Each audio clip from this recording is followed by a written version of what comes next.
Good not morning to you, if it's not morning where you are, and if it is morning where you are, we're both in morning land. So we are up to chapter 24. I have no idea anymore what day or even week this is going to go out in. Time has become a loop. Time has become a loop. So we will, chapter 24, sunlight. The red light flickered out. Lucy's broadcast was over. Well done, Lucy Pops, Lucy's mum said, pulling her into a hug. Not bad, kid, said Piers Norrigan, but never interrupt me again. Now what? Mayor Knowing whined. He sounds a lot like his daughter, Lucy thought. Now we wait, she said. For what? Lucy grinned. For that. She pointed at the large tunnel she'd crept down earlier, the one that led from below Whiffington to Creekerland. Far up in the distance, dirt and mud were falling, but not falling down like you would expect. It was falling up. It was crumbling from the floor all the way up to the ceiling, as the boom, boom, boom of marching children could be heard echoing through the twisted tunnels of the Woleb from their bedrooms above. Suddenly, a streak of blinding hot sunlight pierced through the tunnel floor like a laser beam. Everyone jumped and gasped. Mayor Knowing let out a high-pitched scream and hid behind Mrs. Knowing. What in the world is that? Cried Mrs. Dunkerton. Lucy smiled. Sunlight! Then another beam of glorious light exploded through one of the wormholes into the Woleb. Then another and another, till the entire tunnel was flooded with the most brilliantly warm, fresh morning sunlight. The walls of the rotten tunnel began melting, dripping like a runny nose. The morning sunlight rose high in the sky over Whiffington. Its light shone deeper into the tunnels of the Woleb until it finally hit the rotten roots that were trapping the grown-ups and Lucy. One by one, the mouldy green bars dried up and turned into powdery dust, crumbling at the slightest human touch into puffs of decayed Woleb powder. It's working, cried Old Man Carvey. We're free! Not so fast, you rotten stinkers, screeched Grunt as he and his army of creakers leapt back into Main Street, Creekerland. Ah, it be daylight, Guff cried, seeing the warm light glistening magically out of Whiffington and up into their world, crumbling away the walls of the Woleb. She be letting in the bright light down here. Gus scratched in horror. The kidling be trying to kill us creakers, Sniff shrieked as they ducked for cover, hiding themselves in whatever dark shadows they could find. All the other creakers ran for it, disappearing back down the tunnel as fast as they could, with stinking smoke billowing from their black, treacly bottoms as the sunlight touched them. Let's go, Lucy cried, leading all the grown-ups down the tunnel, feeling the kind glow of sunlight on her skin as they arrived at the hundreds of wormholes that led back into Whiffington. She stood over the first, which was now 5 times bigger. She stood over the first, which is now 5 times bigger than before, and still growing as the sunlight melted away all the rottenness of the Woleb. She shielded her eye from the light so she could see into it.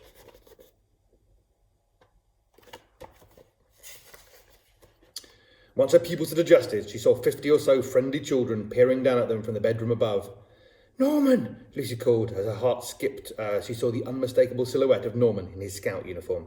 Lucy could see that he had propped her mattress against the wall of the bedroom, allowing the fresh sunlight to chase away the shadows beneath her bed, where light normally never reached. The pure sunbeams were too strong for the rottenness of the Woleb, and with the mattress out of the way, there was no stopping it penetrating the entrances to the Woleb, hiding under every child's bed. Lucy's plan was working. In Woleb terms, it was all going horribly wrong. Lucy, sorry you fell asleep, Norman shouted back. But then we saw you on the telly and we did what you said. We started stripping the bed and this hole just melted into the floor. Great, Lucy called. Well done.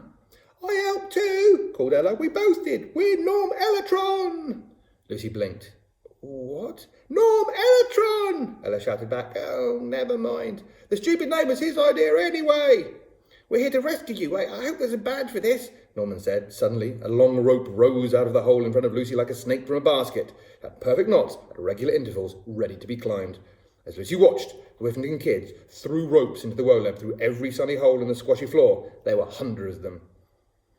Norman, those are some of the best knots I've ever seen. I'm so proud of you, shouted Norman's dad, a tear twinkling in his eye as he gazed at the ropes. Thanks, Norman, Lucy called down to the world above.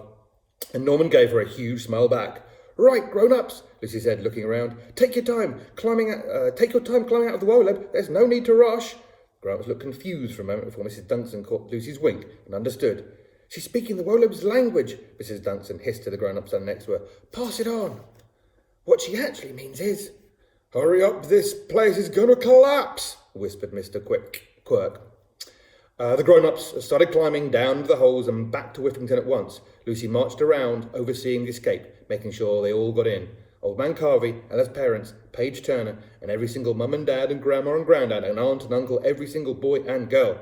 She wasn't leaving anyone behind. Suddenly the ground shook violently, and more beams of brilliant sunlight exploded sideways out of the wall. Lucy, what's happening? Shouted Norman, peering into the Wolab. I don't know, she called. I think maybe the Wolab is becoming unstable. I don't know how much longer it's going to hold. As she said this, a little voice in her mind added, what's going to happen to it once we've climbed out? She glanced back along the winding tunnel and saw the pointy ears of the 4 creakers poking out from behind lumps of melting mud and crumbling rock as they hid from the sunlight. Lucy's heart suddenly sank. The Wolab is their home, she thought. Was she really going to leave and let this place turn to dust? Could she really destroy these creatures in the entire world? Lucy didn't want anyone to get hurt, not even the rotten creakers. Lucy, you go first, darling, Mrs. Dunstan said, giving Lucy a little nudge towards the rope. No, Mum, you go first. I'm rescuing you, remember? Lucy said, pointing at the rope. Oh, yes, Mrs. Dunstan said, and quickly began climbing into what was now an enormous hole leading to Lucy's bedroom in Whiffington. Can't remember if I showed you that picture or not.